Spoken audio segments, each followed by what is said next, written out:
Jadi saya kira juga perlu di semacam audit operasi terkait lintasan-lintasan di Jabodetabek, Pak. Ya, karena kalau dalam renstra perkereta apian, yaitu fokus terhadap konektivitas, pelayanan, dan keselamatan, saya kira setuju Pak bahwa hari ini kita bahas bukan saja dalam konteks keselamatan penumpang, tapi juga masyarakat yang terlintasi Pak. Ya, jadi saya kira itu harus di audit terhadap tata kelola lintasan, terutama juga kadang menimbulkan kemacetan yang luar biasa Pak ya.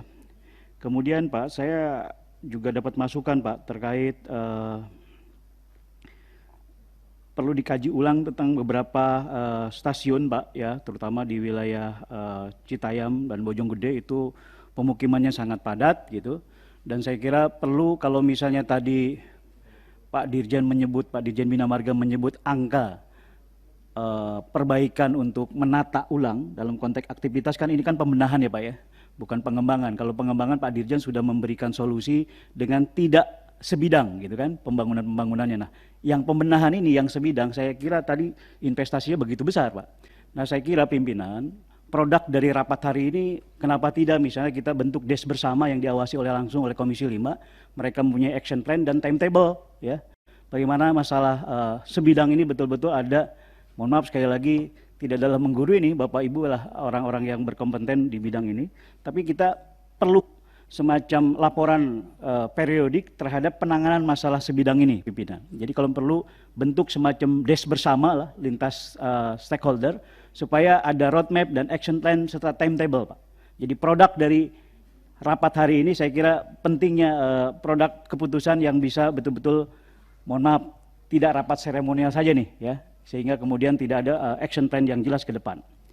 Itu satu. Yang kedua, saya berharap terutama teman-teman di perkereta apian, kenapa tidak, kalaupun misalnya hari ini kita darurat dalam kondisi keselamatan di wilayah-wilayah yang terlintas jalur kereta, tapi Pak Suhartono juga menyoroti bagaimana investasi besar pembangunan double track, kenapa tidak juga dipikirkan untuk jalur-jalur yang terlintas. Saya kira itu pertimbangan yang luar biasa ya. Akhirnya beliau mohon maaf sambil nunggu dapilnya dulu aja lah dijaga gitu kan. Sama Pak, saya juga berharap seperti itu kan. Nah, saya coba mengikuti beberapa kunjungan spesifik terkait pembangunan double track. Dan saya mohon izin, saya karena dapilnya banyak terlintasi kereta, saya datang juga Pak ya. Ya mohon maaf, itu kan double track itu kan mungkin kajian pembangunan rel ganda yang dikaji berdasarkan studi jauh sebelum pandemi gitu. Salah satunya mungkin ada studi demand ya, studi volume penumpang. Tapi kemudian kan kita ada tsunami pandemi ya. Nah, bukan saya menggiring untuk kemudian merekonstruksi kembali, tidak sama sekali. Tapi bagaimana faktor keselamatan dalam tanda petik juga harus menjadi concern gitu ya. Kenapa? Karena tadi sekali lagi Pak, Dirjen Kereta Api dengan keterbatasan anggaran juga coba fokuskan Pak. Misalnya tadi ada usulan misalnya melibatkan masyarakat yang terlintas lah ya.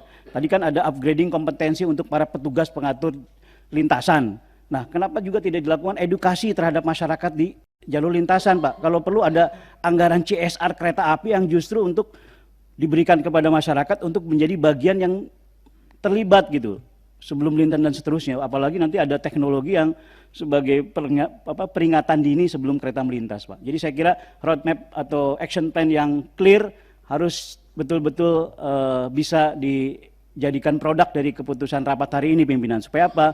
Supaya sekali lagi masyarakat dan kita semua yang sedang mendedikasikan diri untuk menjadi bagian dari solusi buat masalah masyarakat betul-betul bisa mempertanggungjawabkan itu.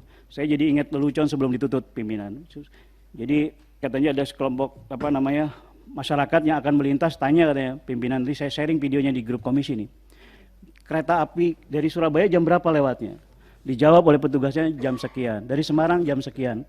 Kalau dari Bandung jam sekian. Loh Bapak emang mau kemana? Saya cuma mau nyebrang katanya. Assalamualaikum warahmatullahi wabarakatuh. Nyebrang sudah. Iya Pak Mul. Sekarang